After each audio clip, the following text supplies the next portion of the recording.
Greetings, folks, and welcome to today's show. As you're no doubt aware, the Tennessee legislature is back in session.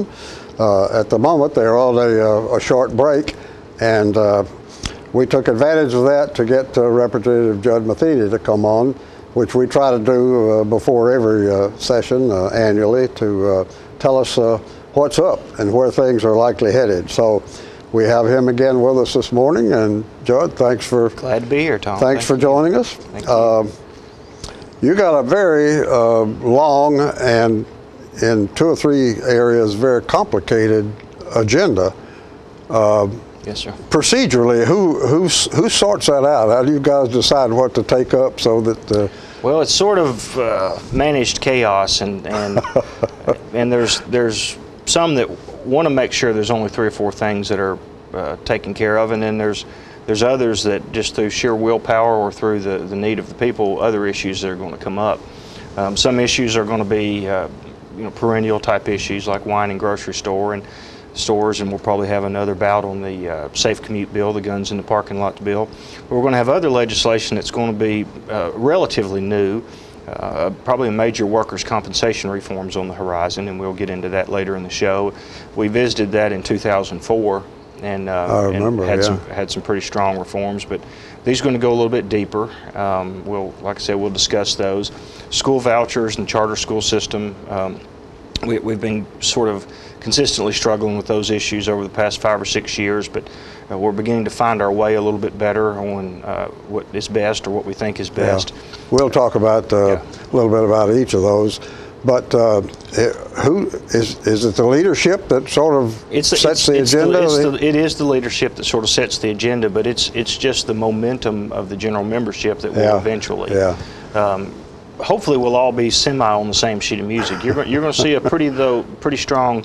You're going to see a lot of, I don't want to say confrontation, but there'll be a lot of conversation between moderates and very conservatives right now with regards to states' rights. And some people want to, and I'm one of those that want to underscore our states' rights, and there's others that are going to want to have an early exodus before those things can really manifest themselves in the General Assembly. So I look for there to be a conservative versus moderate sort of confrontation among almost everything. I'd about decided we didn't have any moderates anymore, but in the last several months or a year, they've sort of floated up. Nationwide, they floated up. Yes. Yeah. Let's take a short commercial break, folks, and we'll come back and get into business.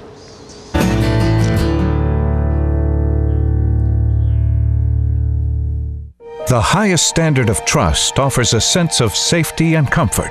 It's established over time. You know when you see it. You know when you feel it. There's a standard of trust in healthcare. It's the Joint Commission Gold Seal of Approval. In 2003, Life Care Center of Tullahoma voluntarily achieved this accreditation and maintains it still today. Life Care, meeting a higher standard because residents matter most. This is J.D. Oliver here at the Smokehouse on Mont Eagle Mountain. My sisters Betsy, Nancy, and I'd like to thank you for supporting our family business for over 50 years. Hello, this is Stella Parton, and I am standing here right in the middle of Jim Oliver's Smokehouse restaurant. But you need to come in here. We just got through doing a show. We also have a music scene going on here, and I want to invite you to come down because it is your mountain destination. Music on the Mountain in Mont Eagle, Tennessee. My name's Betsy Oliver. I'm the kitchen manager here. We serve a lot of ribs and barbecue and fried chicken. Hey, this is Sean Mayer, and I just want to let everybody know to stop in at the Smokehouse if you're ever on your way to Chattanooga or Nashville. They not only have a great gift shop, awesome food, great entertainment on Saturday nights, but beautiful cabins to stay in. Check it out. Make the Smokehouse your mountain getaway destination. Stay in one of our 84 lodge rooms and 20 timber frame log cabins. Look around our trading posts and eat in our delicious restaurant. Enjoy music on the mountain every Saturday night featuring the best of Nashville. Our family hopes to see you this year at Jim Oliver Smokehouse.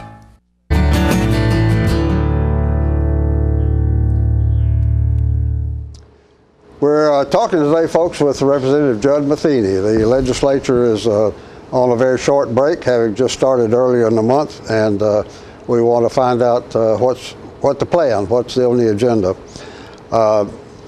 Well, Judd, let's talk about that. What, first of all, what are 2 or 3 issues that the governor's most interested in? Well, probably workers' compensation reform is going to be I would think as of right now, the hallmark of his session. We never know what's going to unfold in the next 90 days, but really what we're going to seek to do is put parity in the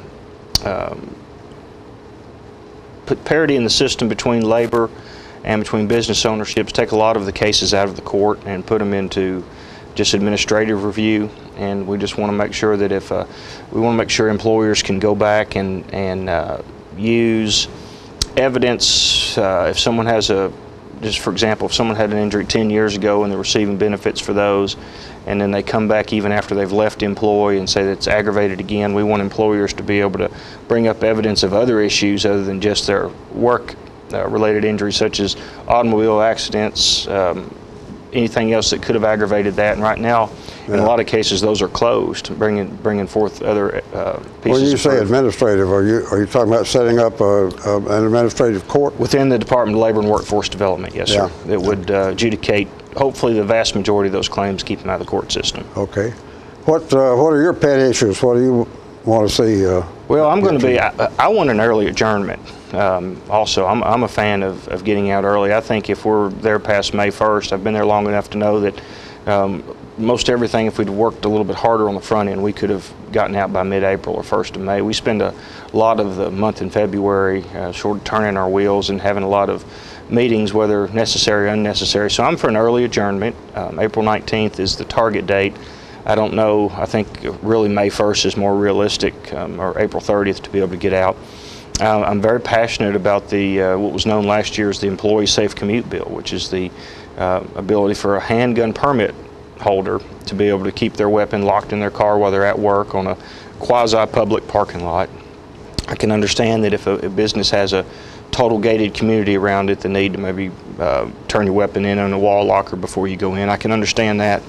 But to have as a condition of your employment whether or not you can actually pull into a parking lot after you've commuted from your home or before you commute back to your home, I will be very much in the car. Yes, sir. And I'm currently chairing a study committee that is looking at that for the speaker.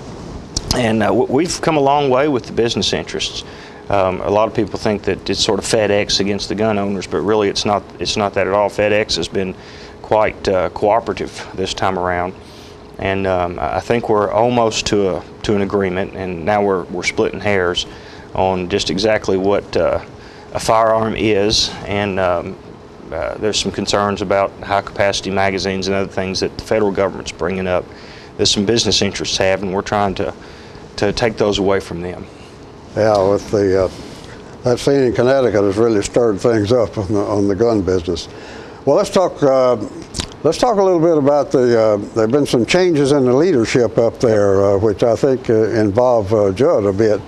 What's going on there? Just part of the ebb and flow of what happens in politics. I mean, I'm not ashamed to say I'm a little bit too conservative sometimes for some of my colleagues, and it's a very moderate General Assembly right now. And that doesn't mean that I won't work hard with everybody. Speaker Harwell is still an excellent friend of mine, and intend to help her on every front. I want to make sure that if it is written in the Constitution of the United States or the Constitution of Tennessee, that's how it will be. Whether it has to do with selecting our judges, our firearms ownership, or appointment of our U.S. senators or any other thing, if we need, and that's my hallmark, Tom. And there's some folks that have wanted to circumvent that aged document, and I believe there's a way for it to be changed. And if we want to change it, we need to change it. Yeah. And I just have respectfully disagreed with some of the leadership on some of those things, and sometimes you pay the political price, but it's by no means a death knell. We've been up and down many times. But I will be the chairman of the Government Operations Committee for Speaker Harwell this year, and that's a tedious, long committee. Basically, every government agency comes before that committee to renew itself or for any changes in rules or regulations, and it's one that I'll be watching very closely. My good friend Mike Bell, state senator from down in Cleveland, Tennessee, is my counterpart in the Senate. And then agriculture and conservation and environment have been merged together now, and I'll be a senior member on that committee. And a lot of that is from my work with TWRA in the last couple of years, and we've got a good affection for each other, so I hope to be able to help them in that area, and then still serve on Calendar and Rules Committee, and then I'll continue to be the vanguard on firearms issues. I'm confident. Yeah, Speaker Harwell sort of shook up. She made quite a few changes in the committee setup, yes, and also introduced this cap on the number of bills that each member could introduce, yep, which I think probably caught most of us by surprise in the sense that there was a lot of contention that her cap was 15 bills per legislator, which sounded to me like a bunch, but apparently initially it was 10. And we had a caucus meeting, and we couldn't get the votes to pass the 10 bill limit, so we put 15 in. There were some... Are you okay with that? I am now. There were several things that I didn't like. Number one is I wanted to make sure there was a way that, you know, I have numerous cities in my district, and the city of Tullahoma or the city of Manchester may come forward with a charter change or some type of legislation in March that's very important to them, and I need to get that passed immediately. So and also we were a little bit concerned about the governor having an unlimited number of bills and us having to go to him or go to a third branch of government in order to get something done in the legislative branch. So once we worked those issues out where they would not be detriments, I was okay with that.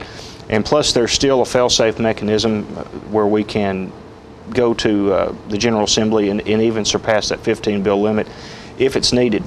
But in any local bill, which would mean a bill that Coffee County or Warren County or Tullahoma or Manchester brought forward for their local governments, are exempt from that 15 bill rule. Plus the governor has held himself to that 15 bill rule also as the executive. And then there are 75 bills that will be split up between the 23 state agencies. So there is going to be, folks have to be more conscientious about what they file. In the past, I've never really filed. I think last year was the biggest year I've ever had, and I think I filed 27 bills and maybe passed 16 or 18 of them and ran 19 of them. I've never really had more than 15 bills normally, and so I'm fine with that. And there is a mechanism where if something has to be done, we can suspend the rules of the House and still do it. Yeah. And my colleagues would never let something not move forward that needed to move forward. Well, I could see exempting the local. Which is a big deal, because some people have 18 cities, and you know they'll have 2 or 3 bills per city per session. They could just be very minor things about pay scales or naming bridges or something of that. Yeah. A lot of the more minuscule bills that we've put together, like naming license plates, I don't want to minimize naming a bridge or road, but those are going to be in one omnibus bill at the end of the year. So instead of passing 160 bills to name roads and bridges, we'll pass one large one that will contain all of those. Okay. And so that will streamline things.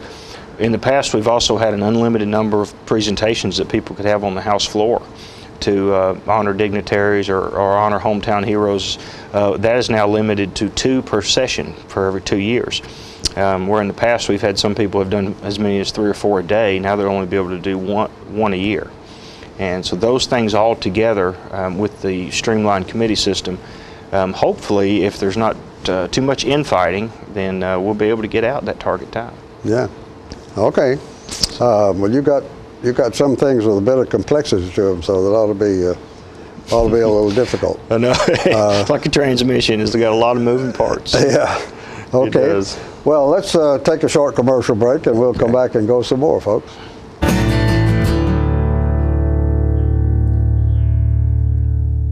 Hi, Grandma. It's Jake.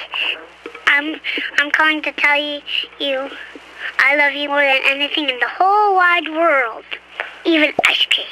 I love you more than spaghetti and meatballs. I love you more than snakes and monkeys and sharks and whales and praying mantises. Bye, Grandma. Love you. Let it all in with Charter Phone, including unlimited local and long-distance calls.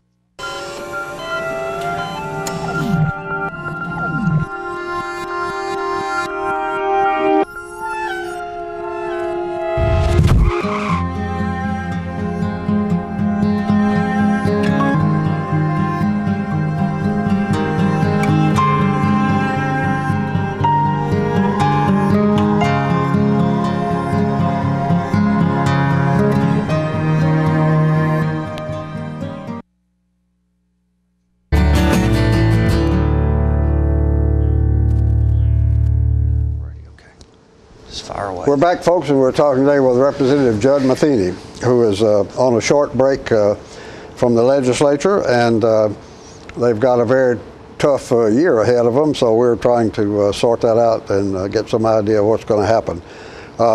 You and the governor both have some interest in workers' comp problem. What are you trying to fix? Yes, and mine is, mine just came from having to deal with it for so long. It's not really a passion that I've had, but I actually have probably more knowledge than any non-attorney up there with the workers' comp system in the state.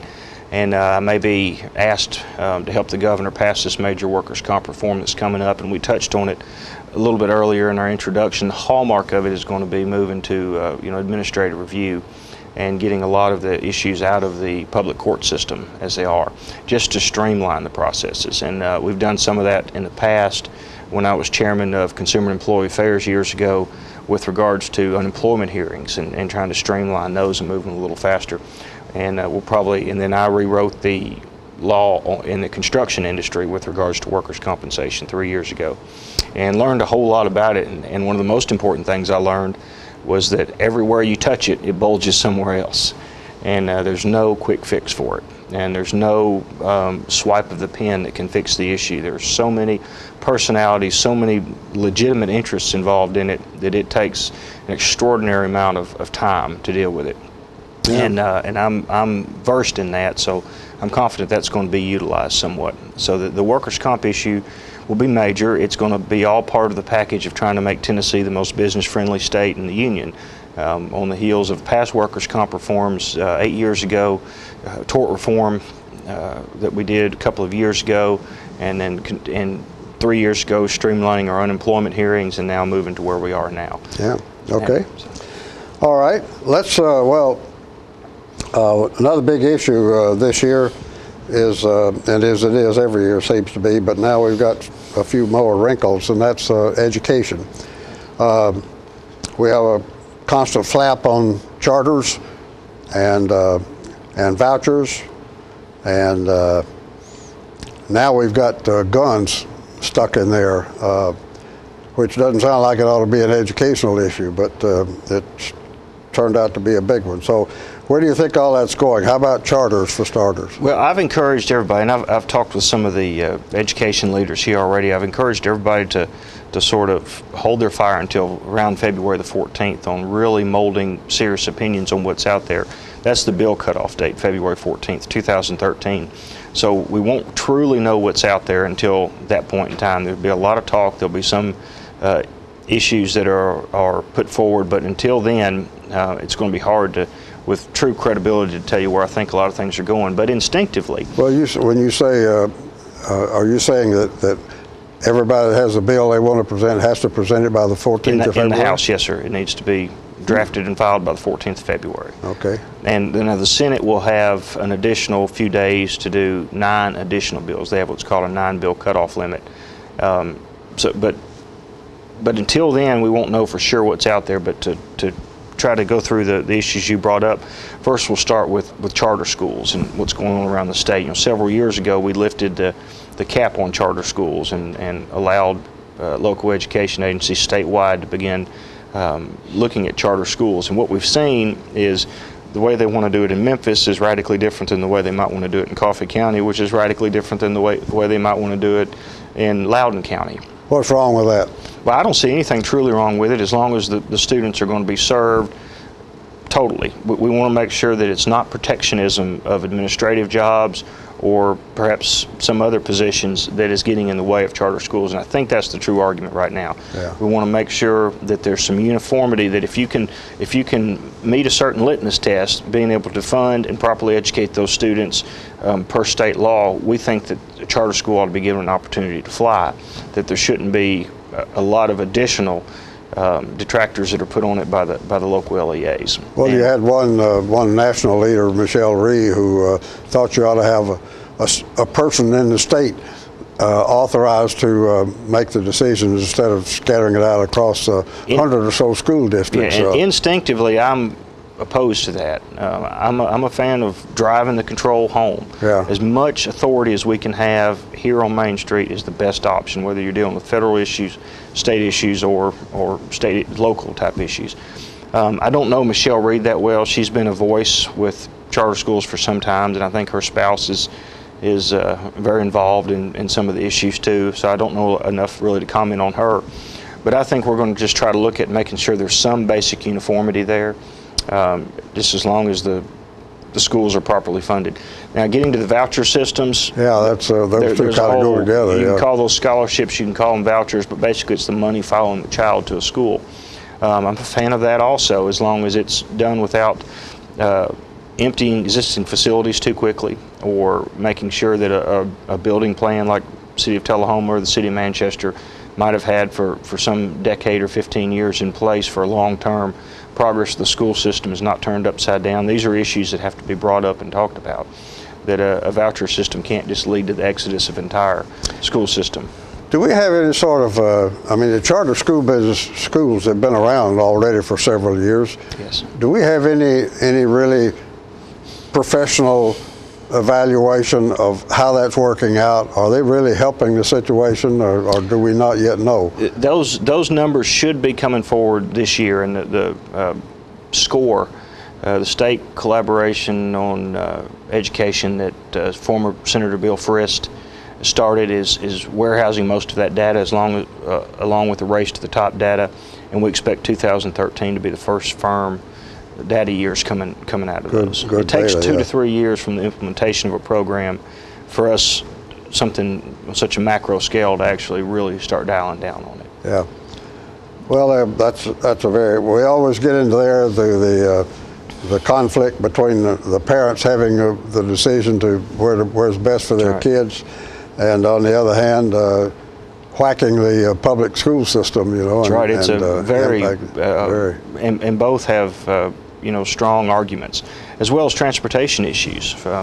And real quick, while we're on education and transportation, I will be introducing a bill this year, hopefully, to raise the mileage limitations of school buses again.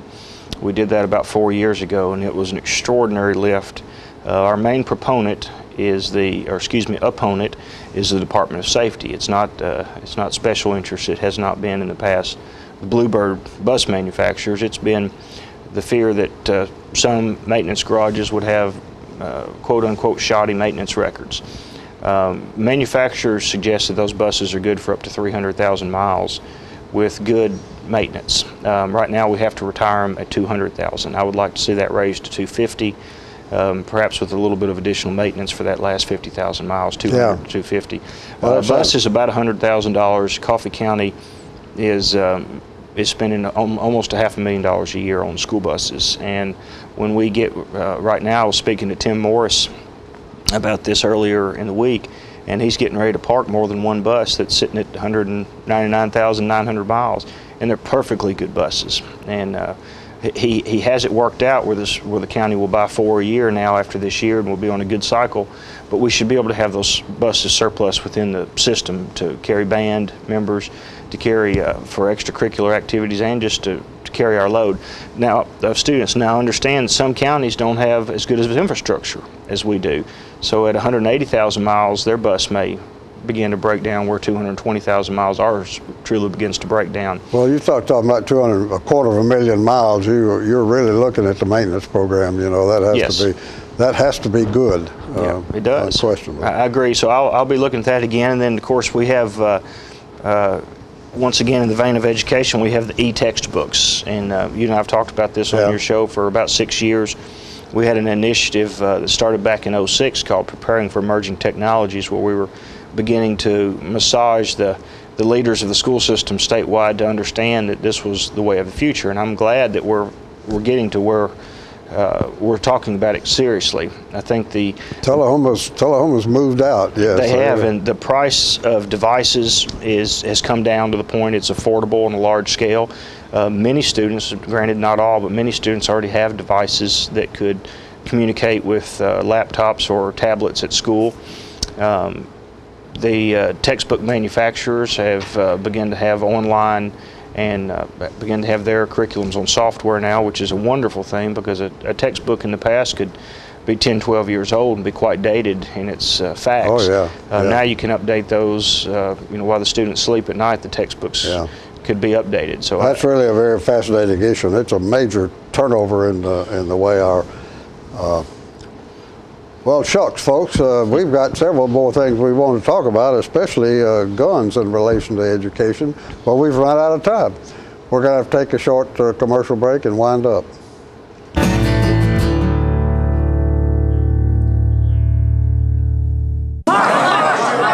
Mark, you've won just about everything there is to win in racing. What's next? I'd like more people to know about ER Extra. The emergency room at Harton Regional Medical Center? I just want them to get the best care they can get. That just gets me right here, Mark. Maybe you'd like to pay them a visit. ER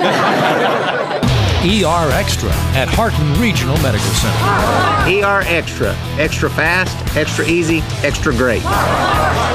Get your news first, fast, and free with your news leader on 6 every Tuesday, Thursday, and Saturday nights at 6, 8, and 10 p.m.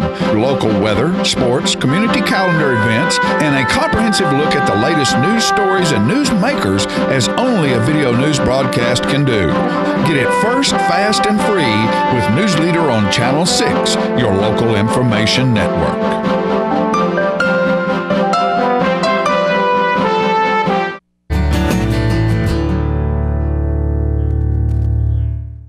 We're back, folks, and we've been talking today with Representative Judd Matheny, and unfortunately we're not going to have enough time to cover things, but we wanted to at least address the hot-button issue of guns and schools. Judd, what do you see there?